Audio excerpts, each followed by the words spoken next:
about 40 days to the 2019 elections, and the atmosphere across the country is charged considering the intensity of the race, be it national and local campaigns, although some of the campaigns have not effectively commenced. But in some states of the Federation, you can see the apprehension already. The police is changing guard in its leadership rank and file.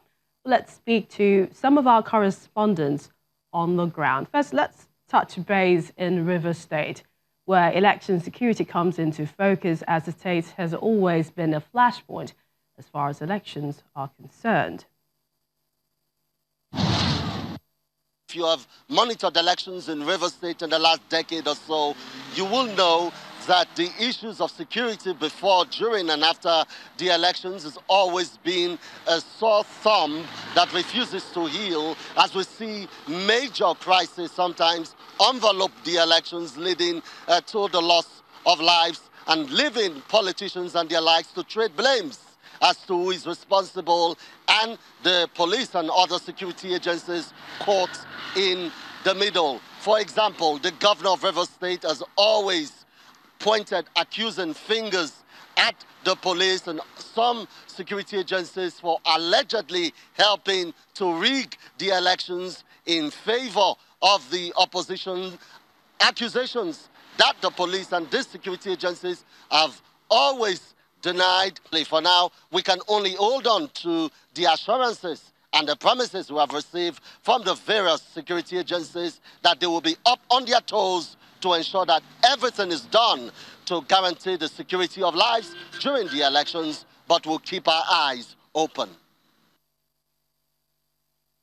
Our correspondent, Emmanuel Ere in Port Harcourt there. I mean, the 2015 general elections in the States was a case point when there were reports of widespread violence without a confirmed number of people losing their lives. We also have March 19, 2016, the legislative rerun election in that state. It was also marred by violence, leading to the cancellation of the polls in at least 6 local government areas, and then to another rerun. Perhaps the most recent is the August 18 Port Harcourt Constituency 3 by-election that was also cancelled by INEC owing to violence, although no life was reportedly lost. But let's turn right now to Imo State, where our correspondent Itope Kutiye is there for us on the latest. Well, now that is one state where the race may be the keenly contested to be seen in the political history. Intense horse trading with heavyweights throwing their hats in the ring. Itope, what do we know at this time? It's a few weeks to the general elections. Events and happenings have continued to unfold in Imo State, raising the already polarized political atmosphere in the state. It's no longer news that barely 24 hours into 2019, the Commissioner of Police in the state, Dasuki Galadinchi, was redeployed to Bauchi State, while the CP of Kogi State, Ali Janga, assumes office in Imo as the new Commissioner of Police. 3 Deputy Commissioner of Police and 11 Assistant Commissioner of Police were also redeployed. The Nigerian Army 34 Artillery Brigade Obinze here in Imo State has issued a press statement confirming the commencement of Operation Egweke 3, starting from January 1st through 28 February 2019. Although this development is not peculiar to Imo State, following the political drama that has characterized the polity of Imo in recent times and the apprehension of electorates during previous elections, surely Imo will be a state to watch out for in the coming days. In 2015, Imo was marked as one of the hotbeds in the 2015 general elections. Perhaps a similar story is underway, considering the caliber of contestants in the governorship race. Surely it's going to be a keenly contested race in Imo State. In 2011 and 2015, Imo was forced to a supplementary election. Will there be a supplementary election again in 2019? Let's wait and see. Channels Television News. Well, who else to tell us more on this than the police authorities themselves? They are saddled by law to take charge of civil duties like the elections. The Police Public Relations Officer, Mr. Jim Omushu, joins us from our Abuja studio. I'm very glad that you could join us at this time. Thank you for having me. Good afternoon tonight.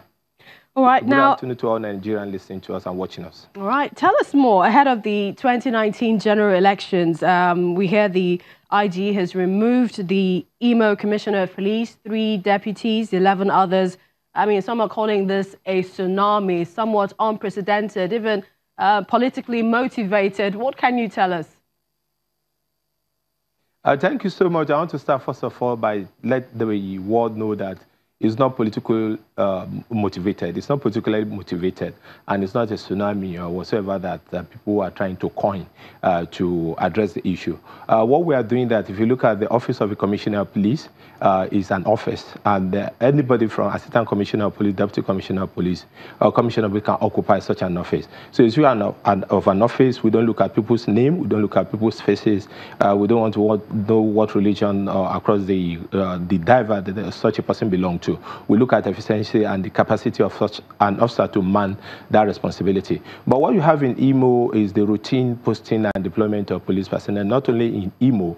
Because of recent, we have some of our officers, I think about 5 in number, who are serving commissioner of police that have gone for higher courses in NIPS, and some have equally retired, and those who have retired are equally into about 10. So there's a need to reshuffle and bring to bear their capacity to be able to man those commands, and that is why this deployment is being done. It's not based on political or other consideration. Ahead it's of routine, elections. and that is what we are doing. And equally of significant note is that since the announcement of the commencement of campaign into the presidential election, the National Assembly election, which started on the 18th of November, and that of the governorship and House of Assembly election, which commenced around 1st of December, the Inspector General of Police have rolled out the security arrangement for the 2019 general election, and are planned and in 3 phases: the pre-election period, the election proper, and the post-election.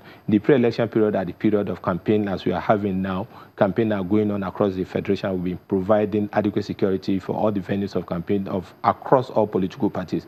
And he has equally directed that the Commissioner of Police in charge of command, the Assistant Inspector General of Police who supervises them in the 12th zone, carry out their duty diligently without any political consideration. They are to remain apolitical and to ensure that they are not biased. Any area where we notice any biasness, then definitely an action will be taken. And as we speak, everything is going on well across the federation, and we are having it good. He's equally directed the Inspector General of Police, IGP Ibrahim Putu Idris Emena, equally directed the implementation of an elaborate and robust security arrangement for this electionary period. So we are good to go. Even if the election is going to come up tomorrow, we are very good to go. We have been policing election since even before independence. We have been policing election in Nigeria, and general election have been coming since the recent time of democracy, since 1999, the Fourth Republic. We have been ensuring maximum security, and we are not doing this alone. We are doing this under the arrangement of what we call the ICCES, Interagency Consultative Committee of Election I'm sure you have so much to tell us, but we need to go on a break now.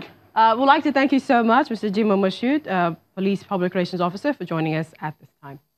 Well, next on Lunchtime Politics, we'll give you an update on the developing story on the police on Senator Dino Melayo's house. His brother has spoken to Channels Television and will be live at the residence. That's in a moment.